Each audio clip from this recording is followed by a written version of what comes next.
నా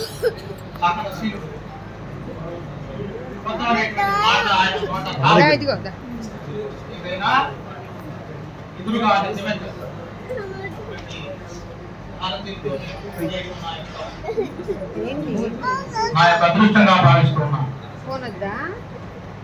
తర్వాత ఒకసారి నాకు బాగలేకపోతే సుబ్బారెడ్డి సార్ ఉన్నారు, నీకే ఇబ్బంది లేదయ్యా, శాంతిరావు గారు ఉన్నారు, శాంతిరావు గారు చెప్పాడు.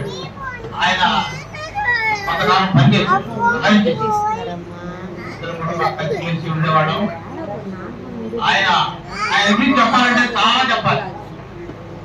అన్ని గుణాలు పొందిపుచ్చుకున్నటువంటి సత్పుడ సంపన్నుడు ఆయన. అన్ని గుణాలు మూర్తి ఉన్నాయి ఆయనకి. సమయపాలన అంటే ఆయనకి ఇంకా చాలా చక్కని విధానం. సమయపాలన లేకుండా ఉండడు. పాఠశాల సమయానికి వస్తాడు, సమయంలో పనిచేస్తాడు. ఒక ఎంఈఓ గారు ఆ పదాన్ని పోతూ చూసినప్పుడు ఈయన బోర్డు ముందు నిలబడి పాఠాలు చెప్తున్నాడు పిల్లలకి. ఈ రోజుల్లో కూడా బోర్డు ముందు నిలబడి పాఠాలు చెప్పేటువంటి టీచర్లు ఉన్నారా అని ఒక మాట నాకు వినపడింది. చక్కని బోధన, పిల్లలకి అర్థమయ్యేటట్లు బోర్డు ముందు నిలబడి ఆయన అన్ని లెక్కలు కానీ, తెలుగు కానీ, అక్షరాలు కానీ అన్ని రాసి వాళ్ళకి అర్థమయ్యేటట్లు చెప్పేవాడు.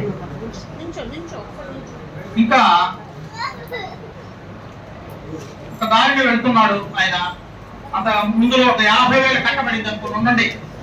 అయినా కూడా ఆయన చూడడం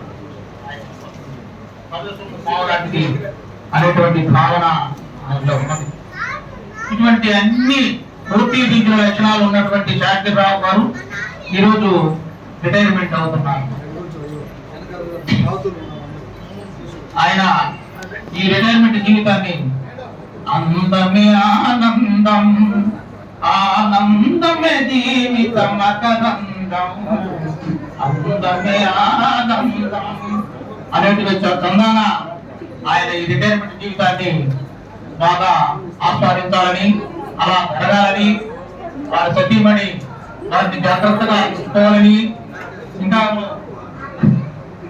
ఇవన్నీ కూడాను జరగాలని, ఆయన చేత జీవితం ఆ నూరేళ్ల ఆయుధాలతో జీవిస్తూ అత్తర్యాలతో, ఆర్థిక విధానాలతో, చిత్తులతో, మనవాళ్ళు ముది మనవాళ్ళతో నేను 100 సంవత్సరాల నూరేళ్లు జీవించాలని నేను కోరుకుంటూ నాకు ఈ అవకాశం ఇచ్చినటువంటి సమయానికి ధన్యవాదాలు కోరుకుంటూ